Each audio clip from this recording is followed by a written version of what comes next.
It happens at the beginning of every Red Sox season and the end of every Red Sox season. Sam Kennedy, kind enough to join the program today.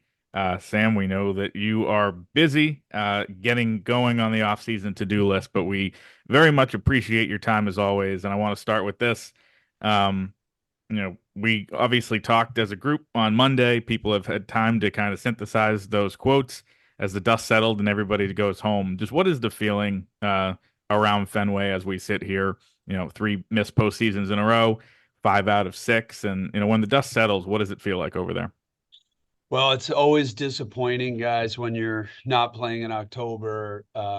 So there was a feeling of, I'd say, or there is a feeling of missed opportunity, sort of what could have been had we performed better, especially on the defensive side of the ball. If we had stayed healthy, there's a lot of things to point to. Um, Probably most frustrating is that we feel like we're in the same position that last year because a lot of the quotes and a lot of things that we said probably ring hollow just given given we didn't get it done, and it has been a couple of years and the expectations are playoff baseball. So there's no way to sugarcoat it. There's no way to explain it just other than to continue to state what the goals of the organization are. And so there's sort of an empty feeling, a hollow feeling that we have. That said, I will say there's always optimism. I think you guys know our front office is full of incredibly talented, optimistic, upbeat people. Maybe that's because we need to counterbalance the Boston media. No, I'm just kidding. There is a renewed sense of optimism, just given some of the bright spots. We did have a lot of bright spots this year, and that's what we're going to lean into as we build on the blocks that we've got in place now. Sam, a year ago, the Yankees finished 82 and 80, and Hal Steinbrenner termed that both a disaster and quote embarrassing. If I could play a little word association game with you, what one or two words would you apply to an 81 and 81 season that we just saw? Yeah, mediocre, unacceptable, not up to our standards. That's really it. And so frustrating, I guess, is another word that comes to mind when you're living and dying with each team. Sorry, I'm not good at one word answers, so I'll shut up. That's all right. Um, uh, you did give an overview Monday in the press conference about how there was some progress made, but there's still some to go here with the on-field product. In your estimation, as you kind of look at that 30,000-foot view of the team and its roster right now, how far are the Red Sox from being where you want them to be? That is contending not only for postseason play every year, but contending for a pennant and a World Series. Yeah, I think we're an off season away. I really do. I mean, I really believe that we have the ingredients to take a run at this thing next year. This past year, if things had gone right for us and some of the things fallen into place, we would have been right there. So I think we're just that close to being in the conversation. We've seen more dramatic turnarounds here. That's one advantage of having been around a long, long time, like we have. So we again that has to be our goal. That has to be the mission. Is to turn this thing from a 500 season into exactly what you say, what the New York Yankees did. We want to win the division. We don't want to win a wild card spot. We don't want to be in that danger zone of a wild card spot. We really want to be in the position in a commanding lead in the American League East. That really has to be the goal. It's a lofty goal, especially given the talent in our division, but I do think we can get there and get there quickly. Sam, I think when you talk about that, the pushback from fans is, you had the emerging core last off season, and then as an organization decided basically to, not stand pat, but not keep up in the arms race in a league or a division where the Orioles get Corbin Burns, Yankees get Juan Soto. You've acknowledged Payroll was expected to go down, and it did last offseason. When you talk about, we clearly didn't do enough, is there a regretful aspect of how you guys approach the offseason considering the result? Well, because we fell short of our goals, yeah, you always regret things that you could have done or should have done or handle things differently. In some of the free agent conversations that we had where we fell short. So I won't rehash all that, but yeah, we absolutely. But it's not something that we obsess over or spend a lot of time focused on because it's not gonna it's not going to get you much. What you really need to do is look to make sure that we're in a position coming out of spring training where we fill the needs that we have, and again build on the core group that we have here. And it's not just a core group of one or two guys. It's becoming a balanced roster with talent all over the diamond and guys, homegrown guys, free agents that have come in here. And we really have the makings of a team that should be well positioned for not just 2025, but 2026 and beyond. So that's what we need to be focused on. Acknowledging the focuses on the future as you look back at last offseason, do you wish that you did more, that you spent more, that you were more aggressive? Because the fans were, pining for that, and it seemed like an organizational decision to go the other way. Yeah, I don't think of it that way. What I think about is I wish we had achieved more. I wish we had won more games. I wish we had Hmm. put ourselves in a position where we could withstand a 4 or 5 game losing streak and still be right in the mix for the division or certainly a wild card spot. So that's really the focus is how many games can we win in that regular season. And it seems that, high 80s, low 90s, even there, you're in that danger zone, just given how competitive the division is. So we really need to be focused on how we're going to build and construct a roster that will win 90 plus games and get us into that conversation to win that division. That really should be the goal. But again, we're coming off of 3 seasons of not making the postseason. So best to let our actions speak louder than our words and let our actions in April, May, June, and July. One of the, having been in baseball for a long time, my mentors, obviously Larry Lucchino, but it include Gene Michael and Kevin Towers. And there's always this focus and desire by some organizations to win the off season. And I don't subscribe to that. You need to win when it matters in the regular season. And so we need to do that. We need to have a very good, productive off season. But what really, it's not going to matter if we go out and make a big trade, make a big splash. That's great. What matters is what happens at the end of 2025, the end of 26. Where are we at that point? You, to use the quotes that you talked about Monday, you said, there's nothing like October baseball here. It's our responsibility and obligation to the best fans in baseball. We fell short of that this year. We're going to work tirelessly to get back to where we belong. It's our commitment to do everything we can. Talk is cheap, words are hollow, but that's what we're going to work on this offseason. That's a promise about, aggressiveness or getting the team back. Specifically, how are you guys going to do that? Well, look, it's a commitment to the effort. It's a commitment to the desire and the focus. Um, we've always had that focus. So reiterating the organization's commitment to winning and doing the right things and being good in the short and long term is nothing new. I just want to stress that. I mean, Sean, you're older than me. You've been here a long time. You've seen our organization, and you've seen what we're about. We've had epic successes and epic failures. So the difference between those periods are never for a lack of trying or a desire or commitment. We've made a lot of mistakes. I think that's fair.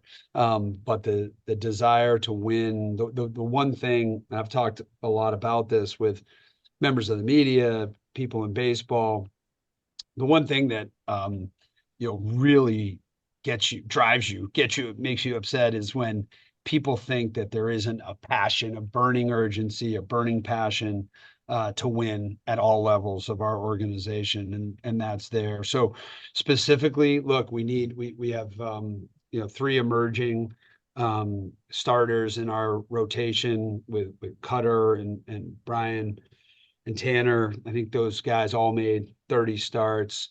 We were thin in pitching. We need starting pitching. We need bullpen help. We need to shore up our infield defense. So we have a lot of work to do. But we know, Brez knows the task at hand. Him and Alex and the whole team are going to be focused in those areas. And also, we need to figure out ways to stay healthy. You can't have Trevor Story down for a season, Tristan Casas down for a huge part of the year. You just can't. You got to figure out ways to be better in our strength and conditioning and training and all the preparation. All these guys work so hard, but then to miss that much time is brutal. I think that's really an area where every team suffers injuries, but if we can take steps forward in that area and stay healthy, and have the team that you draw up in the offseason on the field, you'll have a better shot as you get into the year. Does that imply changes coming medical staff wise? No, not at all. I mean, I think if you look at the job that Brad Pearson has done, stack him and his team and our medical group up against anyone in baseball. It's just, are there things we could be doing differently? Maybe not. We did have some freak injuries. I'm not sure how you prevent the Trevor Story injury. Right. Tristan, again, same thing. Not a very common injury that we've seen in baseball. So really frustrating, but an area where health is so critical. And so strength and conditioning, nutrition, sleep, good habits. Garrett Whitlock told me, he said, I'm a man on a mission. I'm starting tomorrow. This was on Sunday. He grabbed me after the game and he said, I'm going to do everything in my power to be, the best version of myself next year. And so there's an urgency within the players, which is great. Sam, not surprisingly, you got asked about payroll on Monday in the press conference. You said that you're not about to telegraph what your goal is or what your payroll will be for 2025 for competitive reasons. Understood. That's been the franchise's policy for some time. But wondering if you can say whether you can tell us that payroll will indeed go up from where it was in 24. We have not set a payroll budget, Sean, this year, so I can't make any commitments one way or the other. So I would leave it there, and we wouldn't, again, even if we had said it. I know it's a popular topic, but we just try not to discuss it. But at this moment in time, we've not set a budget. What we're focused on with John and Tom and Mike Gordon and Brez and Theo and AC and our whole group is what our needs are, where are the areas of focus going to be in the off season, and how are we going to achieve those needs, and that will determine the budget, the overall operating budget. unfortunately, last year at this time, we were in a general manager search, and so it was much later in the process or in the year, and that that sets you back a little bit. So I'm again brutal to not be playing right now, but we need to take advantage of this time to set the plan for next year. Sam, you have been appointed as sort of, in addition to your official title as president and CEO of the team, you are also unofficially spokesperson for ownership.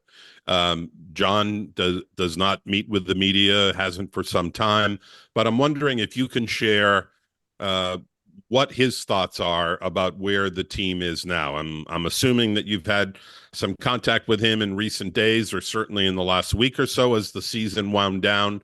What did he observe, and what are his thoughts about where his franchise sits heading into this offseason? Yeah, I appreciate your appointment of me. I would say that I've spoke with John in the past couple hours about the 2024-25 Red Sox. We speak just about every day. He speaks to Brez just about every day. There is this perception of John, largely, driven by people who sort of aren't dealing with him, who don't talk to him regularly, that maybe somehow he's not actively involved. I can assure you he's on the most important committees at Major League Baseball. He is leading our franchise as our principal owner. He does give us a lot of rope in management. In me as CEO, Brez as chief baseball officer, but he is incredibly involved and is as passionate about the team as he ever has been.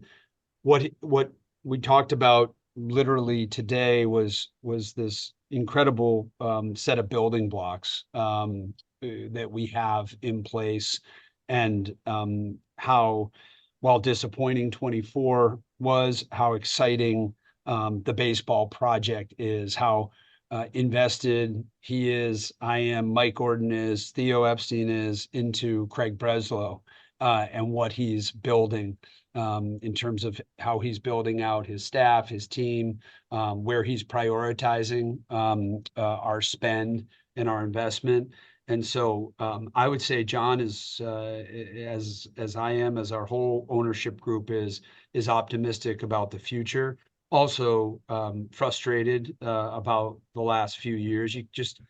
John's been in baseball since late 1980s, maybe 1990 or so, and you can't tell you how excruciating seasons are where you're 500 or even below 500 when you're not headed for the postseason.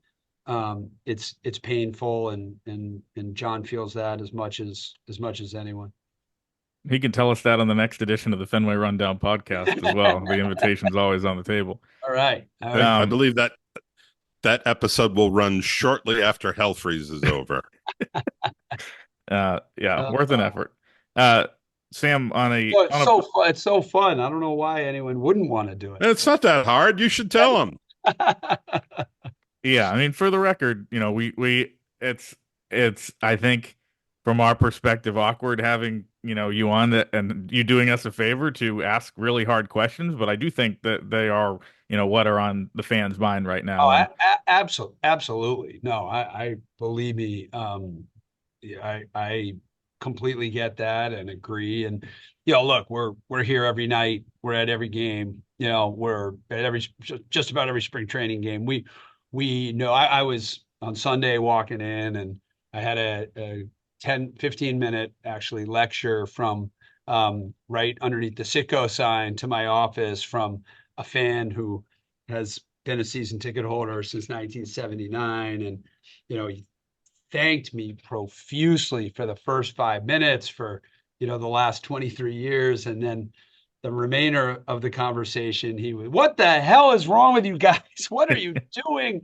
You need to spend this off season. You need to get starting pitching. You need to shore up the defense. All the things we know." So, Sam, you might want to listen to a guy who bought a season ticket after October of 78. That's a committed fan. Yeah, this guy, I'm telling you, he was committed. And listen, I mean, it's so great. I get it from my dad as much as I get it from anybody else. Like, you can't be a baseball fan and watch 162 games and not be so invested. You care so much. That's what makes it so great here. And when it's bad, it's bad. It's really bad. And when it's good, there's just nothing better. And so we I think we said it on Monday, like we want to get that feeling back, that vibe. In 2021, we really had a magical run, and it sort of felt like, okay, we had a off 2019, 2020. We know what happened. Here we go. We're taking steps back forward, and unfortunately we went the other direction. That's on us. That's our fault. We need to improve. But getting that taste back in 2021, still lingers with us, and that was a year where we didn't even make the World Series. So um that hunger and desire is there. That news breaking on the Fenway Rundown today, that season ticket holder is now Craig Breslau's GM and number two in command. So there's one thing off the to-do list. Yes, yes. Well, it's Brez, that position is is open. I do think it's sort of a misnomer. I don't know. I'm kind of old school, and to me, general manager is a general manager. Right. Whether your title is president of baseball operations, chief baseball officer, but we have created this structure. Probably blame it on Theo. I think when it might have started when he went to the Cubs. I can't remember, but I think it might have. Typical Theo, blazing a new trail on something. But that position is technically open, but it's not as if the responsibilities aren't being Mhm. filled and aren't being handled by Brez and his team. Obviously, you're either the chief baseball decision maker or you're not. And obviously, Brez is our top baseball decision maker. Let's talk a little bit about Craig Breslow. Almost a year on the job. He was hired in early November, so we're at about 11 months. You do now have your management team, as you referenced, locked up and in place going into the offseason, something you didn't have a year ago. You're looking for a front office baseball executive. You were uncertain as recently as a few months ago who the manager might be going forward, but that got taken care of. What are your thoughts about having those two in place to maybe kind of hit the ground running this offseason? And what is the dynamic like between those two? Well, it's really important. And again, I may be a little old school, but to have that continuity, to have the GM or head of baseball operations manager relationship is the most sacred relationship in sports. Because if those two are not on the same page, it's really hard to have success. And when I've seen success, forget here, you see it in other organizations, it's because you've got a great dynamic between the front office and the field manager. Brez and AC had somewhat of a relationship from playing days and mutual respect, but it was really important to Brez to come in and do the evaluation. It would have been, frankly, easy for us in executive leadership, ownership, to have extended Alex Cora, at any point while we were in the general manager search.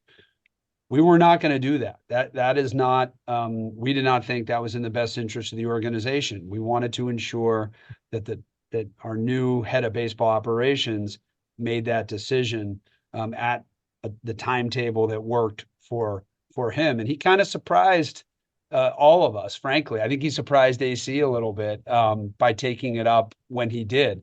I'm so glad that he did for the organization's sake. I think we've been blessed here with Tito and John and now AC. He's You extraordinary. skipped somebody. Yeah.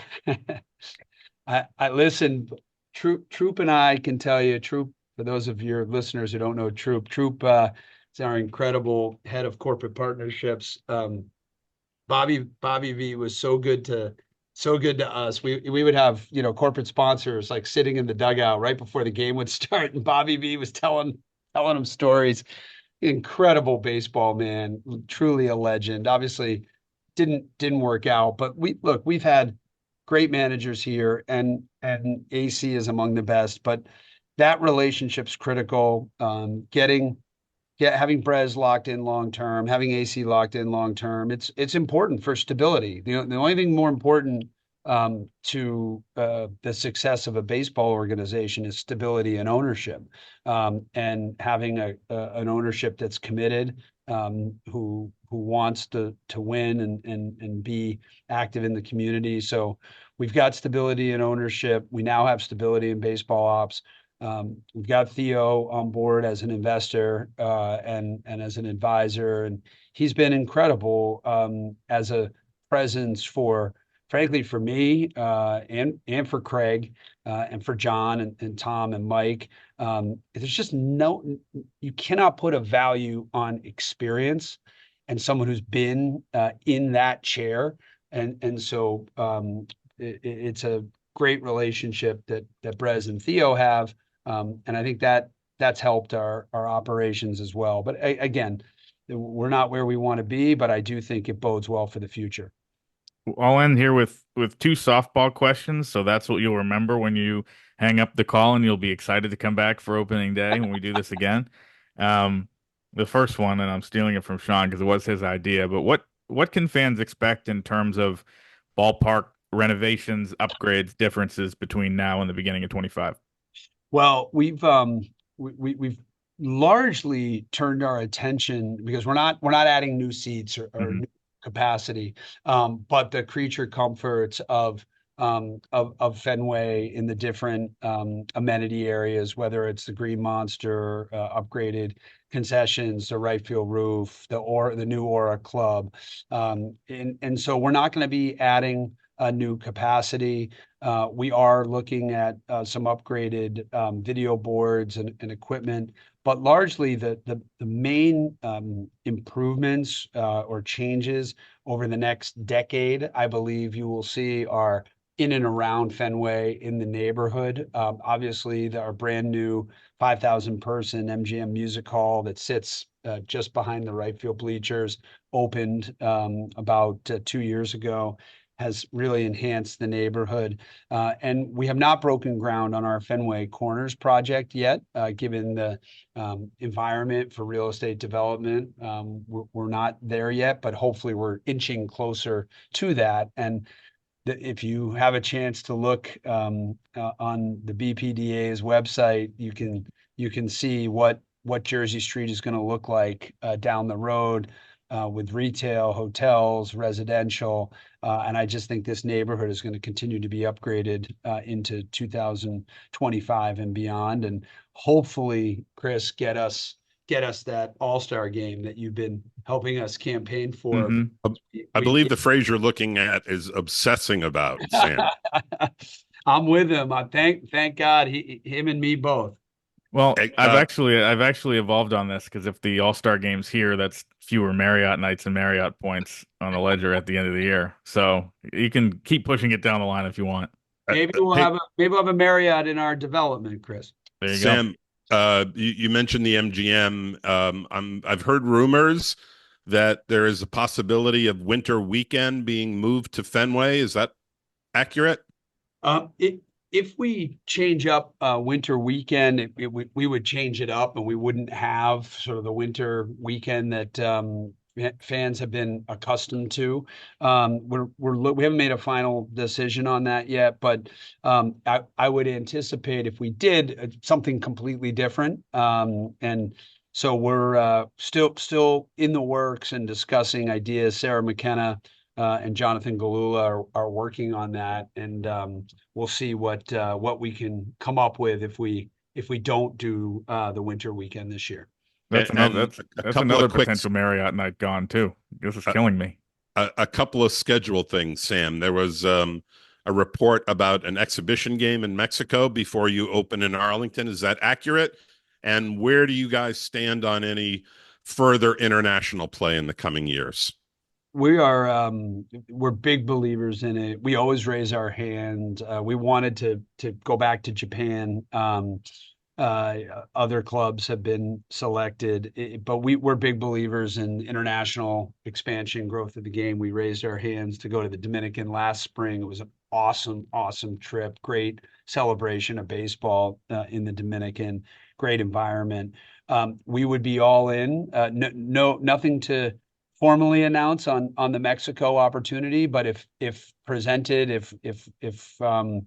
if we're able to be a part of that, we would love it, because we just think it really is important as the world shrinks because of technology and the ability to watch baseball games when you want, where you want, with one or two clicks on your phone.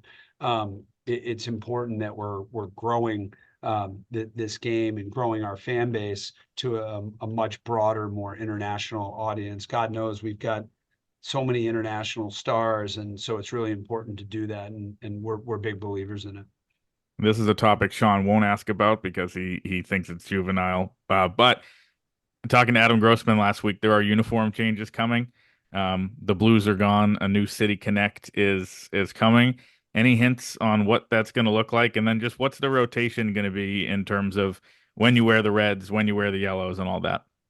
So, typically it used to be that the starting pitcher would Right. decide, traditional home whites, road grays, the blues, the That reds. that was before Tommy McLaughlin became the most powerful man in Fenway Park. I was just gonna say, Tommy is the guy, and he's sort of the DJ, if you will, of the uniform tops. We are limited in the total number of uniform tops that we were allowed to produce.